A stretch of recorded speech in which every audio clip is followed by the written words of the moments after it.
Do you remember the last time you truly felt alive?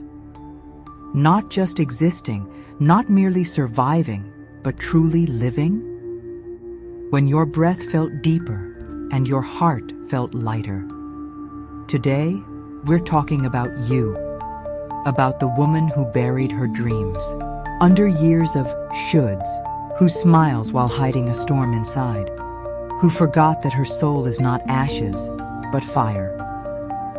This video isn't an instruction manual. It's an invitation to pause, to exhale, and to hear yourself. Beneath the noise of the world, beneath the voices that whisper, you must. We'll talk about Buddhism, not as a religion, but as wisdom. About psychology, not as science, but as a mirror. And about breaking the cycle where everything feels like it's sinking. Shall we begin?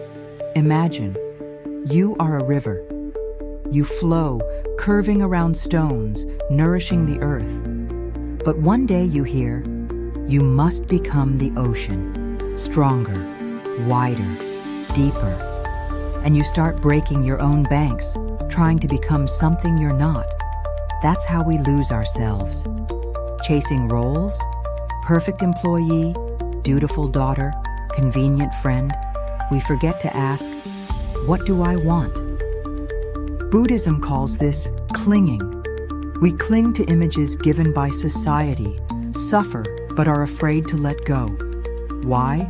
Because we believe that without these masks, we won't be loved. But love doesn't demand sacrifice. You have the right to flow like a river, slowly, winding, in your own way. You are perfect exactly where you are. I used to live in a never-ending mode of should, work, caring for loved ones, saying yes to everything.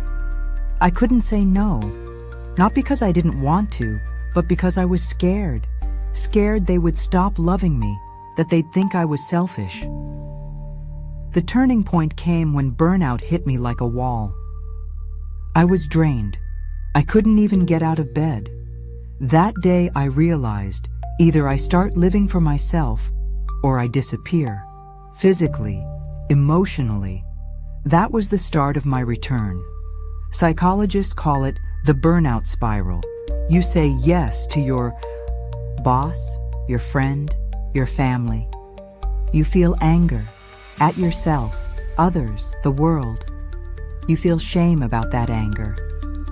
I should be kind. I shouldn't be angry.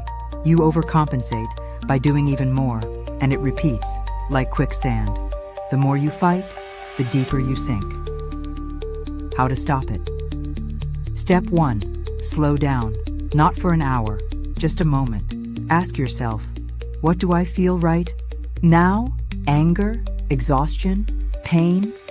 Step 2, separate your needs from others. Ask, whose expectations are these? Mine? My mother's? My boss's? Social media's?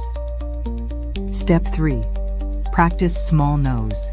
Today, say no to a draining group chat.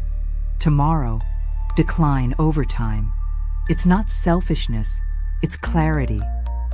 But what if I can't say no? Start with silence.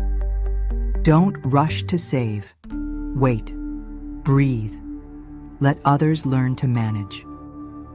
As Buddha said, you, yourself, as much as anyone in the entire universe, deserve your love and affection.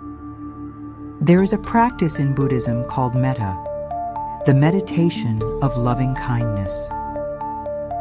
You don't need to believe in Buddha. Just believe in yourself. Sit comfortably. Close your eyes. Place your hand on your heart. Repeat with me. May I be safe. Pei Tuai. I be healthy. May I be happy. May I live in peace with myself.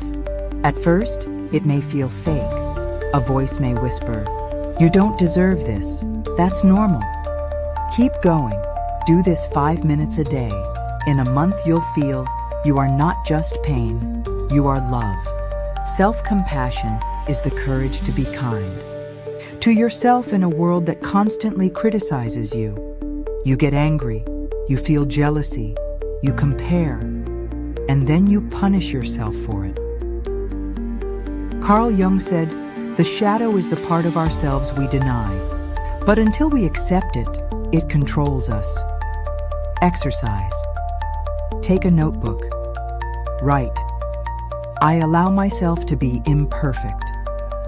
Describe a moment where you felt shame, like yelling at your child. Ask, what was behind that? Exhaustion, fear, helplessness? Now, write yourself a letter, as if from a friend. Dear one, you are not a monster.